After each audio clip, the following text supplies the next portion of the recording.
आज नवरात्रि का 8वां दिन है। वहीं नई दिल्ली के सरोजनी नगर के एनडीएमसी रामलीला मैदान में बीजेपी दिल्ली के पूर्व अध्यक्ष और दशहरा समिति के चेयरमैन श्री आदेश गुप्ता जी एवं दशहरा समिति के अध्यक्ष श्री प्रशांत शर्मा जी के द्वारा संगीतमय भव्य राम कथा का आयोजन ब्रह्मचारी स्वामी प्रेमानंद जी महाराज के द्वारा चल रहा है।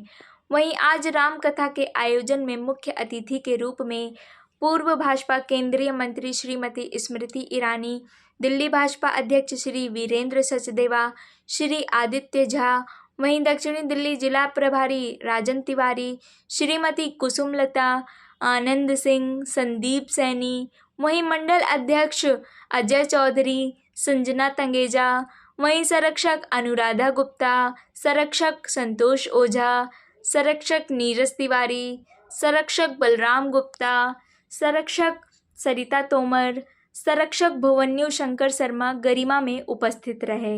वहीं आपको बता दें, सरोजनी नगर थाने के एसएचओ श्रीमान रूपेश खत्री सुरक्षा को ध्यान में रखते हुए अपने दल बल के साथ सुरक्षा में मौजूद रहे। वहीं सरोजनी नगर मार्केट के पदाधिकारीगण और भारतीय जनता पार्टी नई दिल्ली विधानसभा के कार्यकर्ता गण भी मौजूद रहे। वहीं आयोजन में भारी संख्या में भक्तजन राम कथा का आनंद प्राप्त करते हुए नजर आए। वहीं आज सरल न्यूज़ की खास बातचीत भाजपा दिल्ली प्रदेश अध्यक्ष श्री वीरेंद्र सचदेवा जी से हुई। अब हम आपको उनकी खास बातचीत सरल न्यूज़ के माध्यम से दिखाते हैं। आप देख रहे हैं सरल न्यूज़। अनिल गुप्ता की यह रिपोर्ट। आज सरोजनी नगर में श्री दशहरा समिति द्वारा जो राम कथा का आयोजन किया जा रहा है, हरिद्वार से स्वामी प्रेमानंद जी महाराज के मुखारबिंद से ये कथा चल रही है। बहुत ही सुंदर आयोजन है और हमारे पूर्व प्रदेश अध्यक्ष श्री आदेश गुप्ता जी के नेतृत्व में यहाँ चल रहा है। आप देख रहे हैं कितनी बड़ी संख्या में श्रद्धालु इस राम कथा का श्रवण कर रहे हैं। निस्संदेह हमारा धर्म, हमारी संस्कृति और सनातन ये हमारी ताकत है, जिसका आप देख रहे हैं किस तरह से पूरी दिल्ली राम में हो रही है। तो मैं तो यहाँ से प्रभु से प्रार्थना करने आया कि दिल्ली वाले स्वस्थ रहे, सुखी रहे, ऐसा आशीर्वाद यहाँ से मिलता है। राम की लीला का मंचन हो रहा है और उस मंचन के माध्यम से हमारे हिंदुस्तान की जो ताकत है, हमारा सनातन, हमारा धर्म, हमारी संस्कृति, वो उस मंचन के माध्यम से आज की इस नई पीढ़ी को भी जा रहा है। मेरा कई रामलीलाओं में जाना हुआ और जब मैं देखता हूँ कि बड़ी संख्या में मातृशक्ति और बच्चे उस लीला का मंचन देख रहे होते हैं तो मुझे संतोष होता है कि जिस विकसित भारत की कल्पना माननीय प्रधानमंत्री श्रीमान नरेंद्र मोदी जी 2047 में कर रहे हैं, वो भारत सुशिक्षित हो, संस्कृति से भरपूर हो। तो वो पीढ़ी जो आज उस लीला के माध्यम से उन गुणों को आत्मसात कर रही है, तो निस्संदेह हमारा भारत सुरक्षित हाथों में जाने वाला है। और जब हम प्रभु श्री राम की बात करते हैं, जैसे आदेश भाई साहब ने कहा कि 500 वर्ष के लंबे संघर्ष के बाद प्रभु श्री राम अपने घर आए, तो राम के बिना इस जीवन की कल्पना करना भी व्यर्थ है। राम सनातन है, राम धर्म है, राम संस्कृति है, राम परंपरा है, राम धैर्य है, राम विनम्रता है, राम अनुशासन है। तो हमारे जीवन के हर अणु में किसी न किसी रूप में प्रभु श्री राम का अंग रहता ही है। तो आज गुरु जी के मुखारबिंद से जैसे लगातार आप लोग इस राम कथा का श्रवण कर रहे हैं, निसंदेह ऐसे श्रवण से हमें शिक्षा भी मिलती है और बहुत कुछ सीखने का अवसर भी मिलता है। मैं गुरु जी के चरणों में पुनः प्रणाम करते हुए दशहरा समिति को, श्रीमान आदेश जी को और उनकी पूरी टीम को बहुत शुभकामनाएं देता हूँ कि इस नवरात्रि के अवसर पर जहाँ राम कथा का आपने आयोजन किया है और निस्संदेह दिल्ली शहर में गुरु जी का आना, आगमन होना और उनके जो चरण यहाँ पड़े हैं, निस्संदेह इसका लाभ पूरी दिल्ली को मिलने वाला है। इन्हीं शब्दों के साथ, बहुत विनम्रता के साथ मैं अपनी बातों को विराम करता हूँ। बहुत धन्यवाद।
शीघ्रं भूमौ संस्थापयेत् जलेन शीतलीकरणं पुष्पे देवाभिवन्दनं स्वात्मादिवन्दनं च ॐ शङ्खमध्ये स्तम्भोऽयं भ्रामित्वा केशवोपरि अङ्गलज्ञमनुष्याणां ब्रह्महत्या विपोहते ॐ गङ्गे हर नर्मदे हर जटाशङ्करे हर हर हर महादेव ॐ गतं पापं गतं दुःखं गतं दारिद्र्यमेव च आगतः सुखसम्पत्त्या पुण्योऽहं तव दर्शनात् हरिः ॐ मा हस्ते पुष्पं गृहीत्वा मन्त्रपुष्पाञ्जलिं च ॐ जदनेन जजमयजन्त देवास्तानि धर्माणि प्रथमान्यासन्न देहनाकं महिमानः सचन्त यत्र पूर्वे सात्याः सन्ति देवाः ॐ राजाधिराजाय प्रसय्य साहिने नमो वयं वैश्रवणाय कुर्महे समे कामान् कामकामाय मह्यं कामेश्वरो वैश्रवणो ददातु कुबेराय वैश्रवणाय महाराजाय नमः ॐ स्वस्ति साम्राज्यं भोज्यं स्वराज्यं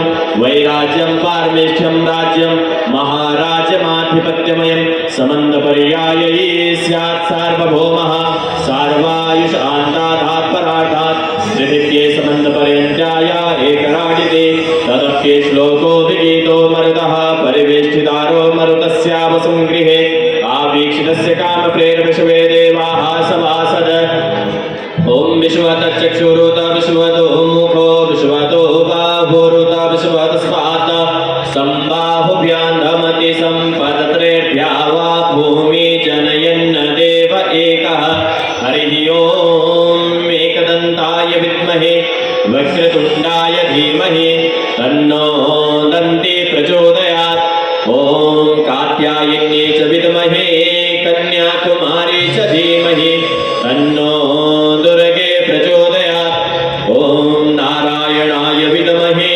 वासुदेवाय धीमहि तन्नो विष्णुः प्रचोदयात् ॐ दाशरथाय च विद्महे जानकीनाथाय धीमहि तन्नो रामः प्रचोदयात् ॐ अञ्जनीसुताय विद्महे वायुपुत्राय धीमहि तन्नो हनुमत् प्रचोदयात् सेवन्तिका वकुलचम्बकपाटलाब्जे पुण्यः गजातिकरवेरसालपुष्पै बिल्वः प्रवालतुलसीदलमञ्जलेभिर्स्वां पूजयामि जगदीश्वर मे प्रसीद नानासुगन्धपुष्पाणि यथा कालोद्भवानि च पुष्पाञ्जलिर्मया दत्तं गृहाणां परमेश्वर गृहाणां जगदीश्वरं श्री राजा रामचंद्राय नमः दिव्य मंत्र पुष्पांजलिं समर्पयामि।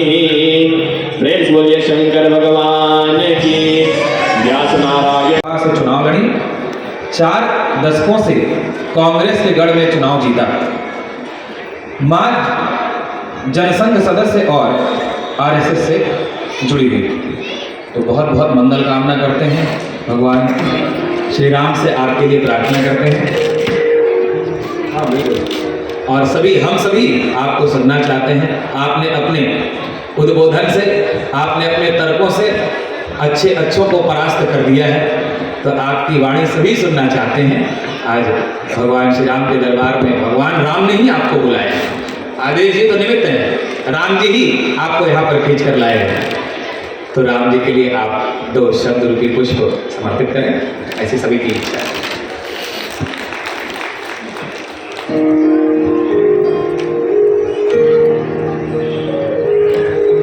संतों का आदेश है इसलिए बोल रही हूँ।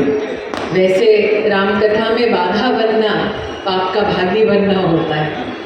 मैं इतना ही कहूँगी, स्वामी जी आज प्रभु के प्रति आपके प्रेम का आनंद श्रोताओं को प्राप्त हो रहा है, और शायद सही मायने में यही स्वामी प्रेमानंद जी की भक्ति और सेवा का प्रतीक है। मैं इतना ही कहूँगी कि आज आपके मुख से जो प्रभु के प्रति शब्द आराधना के रूप में प्रस्तुत हुए हैं, वो हम सबको प्रेरित करते हैं कि हम शबरी की इस कथा से अगर ये समझें कि राम के भक्त और प्रभु के अनुयायी दारिद्रता को भी गले लगाना मंजूर कर लेते हैं ताकि उन्हें प्रभु मिल सके, इससे जीवन में बड़ी उपलब्धि जीवन की सार्थकता को दिखाने के लिए और कुछ नहीं। आपके मुख से आज माता शबरी के जीवन के कथन को सुनकर मैं अभिभूत हूँ और दया की जो आपने आज व्याख्या की है कि सही मायने में परम सुख उसको प्राप्त होता है जिसके मन में दया का भाव हो। क्रोध को त्यागने की बात तो कई गुरुजन कर चुके हैं, लेकिन शौर्य के साथ साथ दया का भाव होना ही प्रभु को प्राप्त करने का सही मार्ग है। आज आपके मुख से ये वाणी, ये वचन सुनकर हम सब धन्य हुए हैं। आप प्रभु की शरण में यहाँ बैठे हैं और प्रभु की शरण की जब मैं बात करती हूँ, शायद हम में से किसी भी राम भक्त ने ये अपेक्षा नहीं की थी कि एक दिन हम साक्षात पुण्य राम जन्मभूमि पर एक भव्य मंदिर को स्वयं देख पाएंगे निर्मित होते हुए। ये हमारे आराध्य की हमें सबसे बड़ी देन है कि हमारी धर्म ने 500 वर्ष का धैर्य दिखाया। सुमार्ग पर चलकर संतों के आशीर्वाद से, संतों की कृपा से लाखों करोड़ों लोगों ने अपने बलिदान के माध्यम से उस पुण्य धरा को सींचा। और आज स्वामी जी आप जहाँ विद्यमान हैं उसके पीछे रामलला की एक तस्वीर इस बात का संकेत है कि प्रभु का इंतज़ार शबरी ने भी किया, राम भक्तों ने भी किया और आज उस इंतज़ार का फल हम सबको प्राप्त होगा। तो आप ये आशीर्वाद दें, यहाँ जितने लोग विशेषकर स्वामी जी आपसे ज़्यादा ना कहते हुए इतना ही कहूँगी कि जितने लोग अपने बच्चों को लेकर यहाँ आए हैं, एक माँ के नाते उनको विशेष अभिनंदन देती हूँ, आभार व्यक्त करती हूँ, क्योंकि भक्ति ही वो सबसे उत्तम संस्कार है, वो सबसे उत्तम देन है जो हम अपने आने वाली पीढ़ी को दे सकते हैं। तो जो लोग अपने माता पिता के साथ आए हैं, प्रभु ऐसे बच्चे हर परिवार में सृजित करें कि अपने माता पिता के साथ आज जीवन की आपाधापी में, इंस्टाग्राम के ज़माने में शायद ही कुछ बच्चे होंगे जो माता पिता के संग आगे होकर राम कथाओं में, तो ऐसे बच्चों का यहाँ आगमन, ऐसे परिवारों को यहाँ आगमन उनके संस्कार का सबसे बड़ा प्रतीक है। आदेश जी का आदेश था, इसीलिए ये मैंने दुस्साहस किया कि आपके सानिध्य में मैं कुछ बोलूं। लेकिन पुनः स्वामी जी आज प्रेमानंद का सही हम सबको अनुभव हुआ, प्रभु के प्रति आपका प्रेम, उसका आनंद सभी राम भक्तों ने यहाँ पर लिया। आपके चरणों में हम सब राम भक्तों की ओर से प्रणाम करते हुए अपनी वाणी को विराम देते हैं। जय जय श्री सीताराम, जय जय श्री सीताराम, जय जय श्री सीताराम।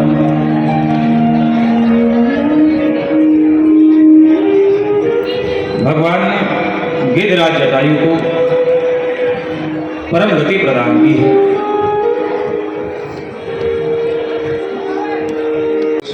को देखा है और इसके साथ आज जब अभी 2 मिनट बात कर रहे थे तो उन्होंने कहा हमें जाना है, 9वीं तक व्रत रहती है दीदी। और मैं देखता हूँ दिल्ली में जब मैं आया, दिल्ली में तो हमारे यहाँ जैसे जो उत्तर प्रदेश और आगे का एरिया है वहाँ पर 9वीं पूरा रहा जाता है। जो अपना उत्तर भारत है, दिल्ली, हिमाचल और जम्मू कश्मीर, वहाँ अष्टमी बोलते हैं। तो दीदी पूरा 9वीं विधि विधान से रहती है, सिर्फ संस्कार दिखाने के लिए उन संस्कारों को पालन भी करती हैं। इसलिए मैं चाहूँगा आप लोग दीदी के लिए एक जोरदार तालियों के साथ उनका हम अभिनंदन करते हैं, स्वागत करते हैं। दशहरा कमेटी से वो यहाँ आई, पधारी और हम लोगों के मध्य रही। बहुत बहुत धन्यवाद दीदी आपका। रास्ते से झाड़ू लगाती रहेगी, फिर पीछे वाले से आ गए तो फिर पीछे भाग के पीछे झाड़ू लगा, फिर अरे इधर से आ गए तो नित्य का उसका यही काम है। जंगल में जाती फल चुनने, लोग पत्थर मारते रहे, चोर घुसा, मारो मारो मारो, वो सबसे छुपते हुए फल चुन कर ले आती। राम जी आएंगे तो खिलाओ।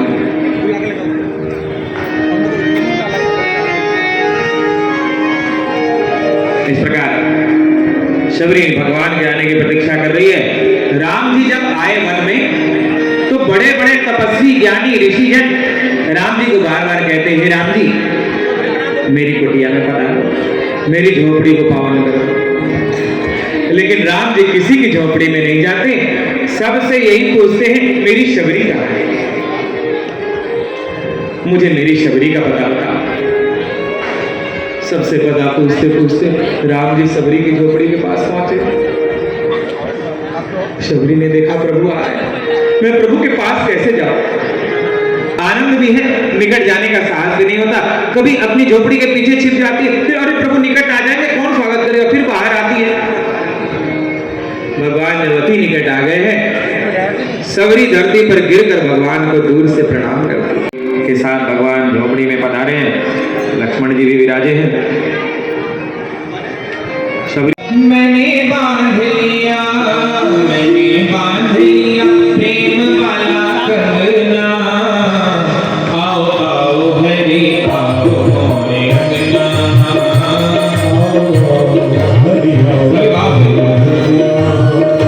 आओ आओ हरि आओ मोरे अंगना।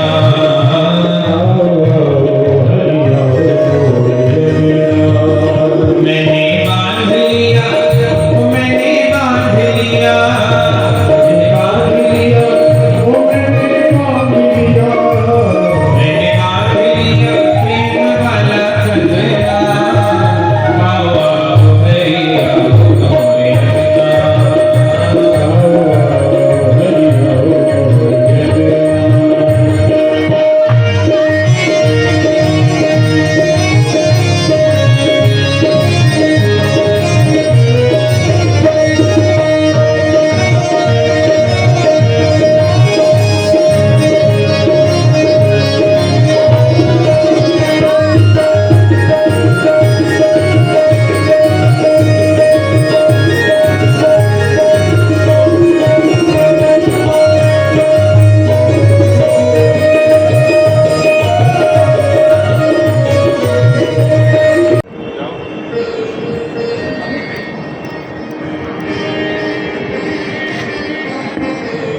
इससे मुझे क्या लेना देना? मुझे तो आप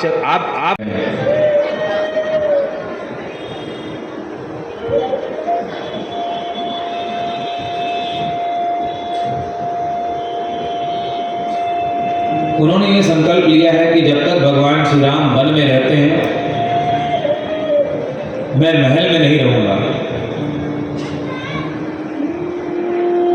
वे पर्णकुटी में रहते हैं तो मैं भी कुटिया बनाकर ही रहूंगा। भूमि पर शयन करते हैं तो भरत जी ने गड्ढा बना दिया है, बराबरी पर भी न हो जाए, गड्ढा बनाकर उसमें शयन करते हैं, वो उसमें रहते हैं।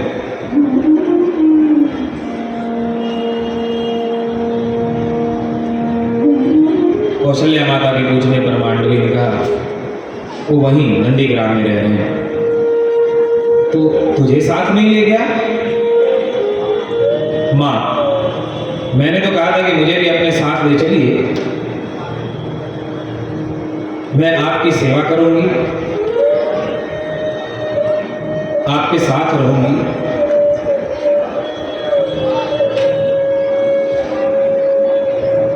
तो तुम्हें नहीं ले गया? मैंने क्यों नहीं ले गया?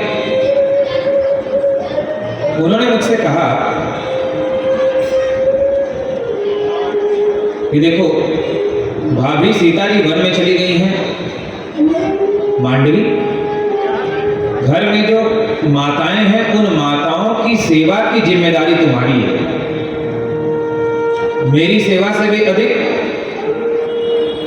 माताओं को सेवा की आवश्यकता है, इसलिए मैं तुम्हें अपने साथ नहीं ले जाऊंगा। तुम यहाँ महल में रहकर के माताओं का ध्यान रखो, वो अभी कष्ट में है।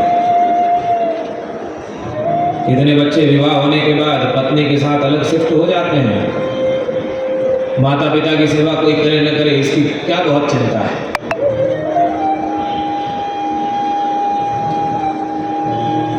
ससुराल प्यारी लगी जबते, रिपुरूप कुटुंब भय तबते। तुलसीदास जी ने कलयुग का वर्णन किया है, व्यंग किया है कि कलयुग में जब ससुराल प्यारी लगने लगती है घर के लोग रिपु रूप यानी शत्रु के रूप दिखाई पड़ने लगते हैं। शादी हुई, मैं, मेरी पत्नी, बच्चे, पहले पत्नी बच्चे, बाद में माता पिता और भाई भी तो है, वो सेवा कर ले, मैं तो काम धंधे वाला हूं। लेकिन भरत जी का चरित्र देखो,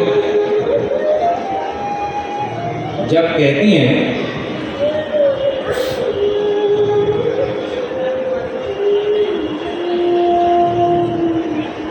कौशल्या माता की तुझे साथ क्यों नहीं ले गया भरत नंदीग्राम, तो उन्होंने क्या उत्तर दिया, आप माताओं की सेवा के लिए उन्होंने मुझे यहाँ छोड़ दिया है कि मेरी सेवा से भी पहले माताओं को सेवा की आवश्यकता है।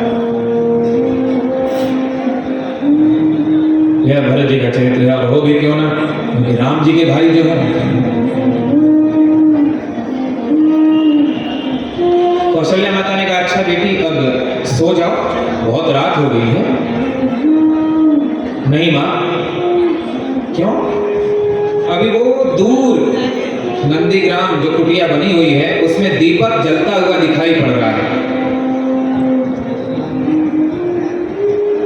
दीपक जल रहा है, इससे सिद्ध होता है कि अभी मेरे स्वामी सोए नहीं हैं। उर्मिला उनके सामने आई आशीर्वाद लेने। लक्ष्मण जी ने नजर में नजर मिलाकर नहीं देखा अपनी पत्नी को। उर्मिला समझ गई ये सीताराम की सेवा में जा रहे हैं, मुझे अपने साथ नहीं ले जाना चाहते, सेवा में बाधा हो सकता।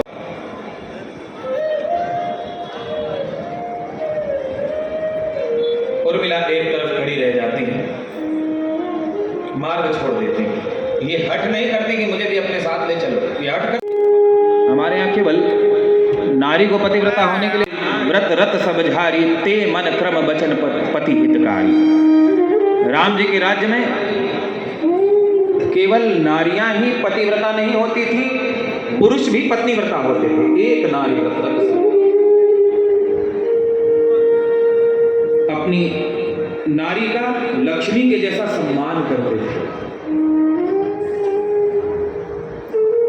पत्नी के लिए पति देवता है, तो पति के लिए पत्नी भी साक्षात जगदम्बा का, भगवती का, लक्ष्मी का स्वरूप है। वह केवल उसे पत्नी ना समझे, बल्कि लक्ष्मी का स्वरूप समझकर उसका आदर करे, कभी उसे अपशब्द न कहे, कभी उसे किसी प्रकार से प्रताड़ित न करे। यह पति का धर्म है। अत्रि अनुसुईया वन में कठिन तपस्या करते हैं, उनके तप से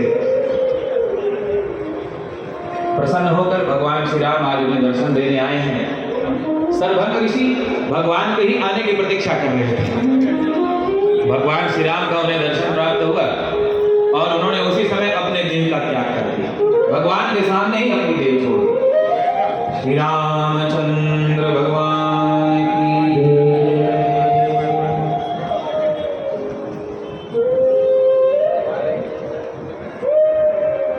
हम लोगों के मध्य दक्षिणी दिल्ली के पूर्व मेयर श्री श्याम शर्मा जी, आप वर्तमान में नई दिल्ली भाजपा जिला प्रभारी हैं।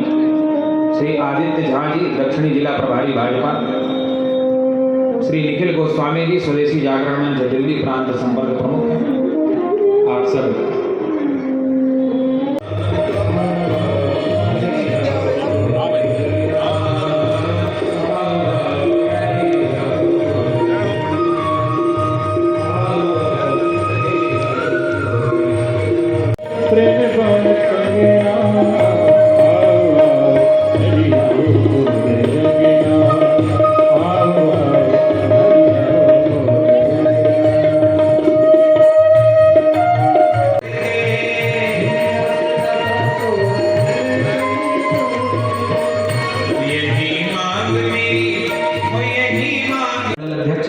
श्री सिद्धार्थ भारद्वाज जी, मंत्री कालका जी,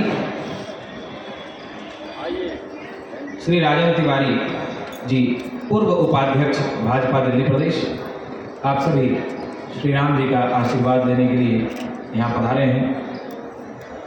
सबका सर्वविधि मंगल हो, कल्याण हो। शशि कौशिक जी जिला उपाध्यक्ष, प्रोमिला चौधरी अध्यक्ष महिला मोर्चा भाजपा जिला करोलवा।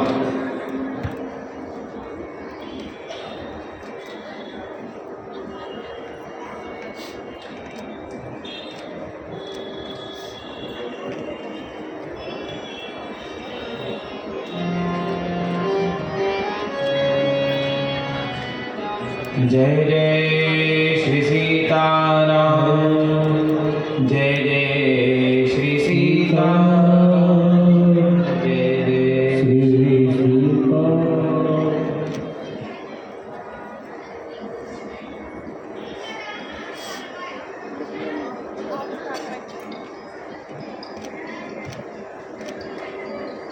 सूर्पणखा आई।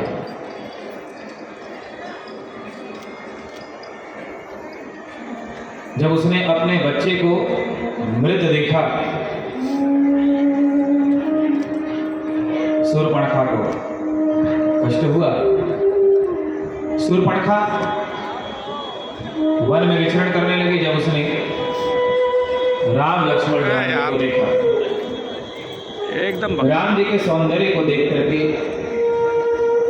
सूर्पणखा मोहित हुई है। राम जी के पास सुंदर वेश बना कर गई और सुंदर वेश बनाकर कहने लगी, तो सम पुरुष नमो सम नारी, यह संयोग विधि रचा विचारी। राम, तुम्हारे जैसा सुंदर पुरुष तीनों लोकों में कोई नहीं है और मेरी जैसी सुंदर नारी कोई नहीं है। विधाता ने बड़ा अच्छा संयोग रचा कि आज इस वन में मुझे और तुम्हें मिला दिया। तुम मुझे अपनी पत्नी बना लो। एक दूसरे को स्त्री भरोसा करता रहा।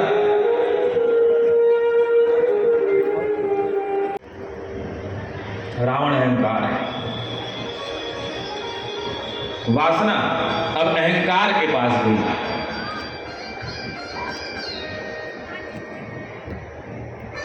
अहंकार रूपी रावण मारीच के पास पहुंचा है। मारीच ने रावण का स्वागत किया।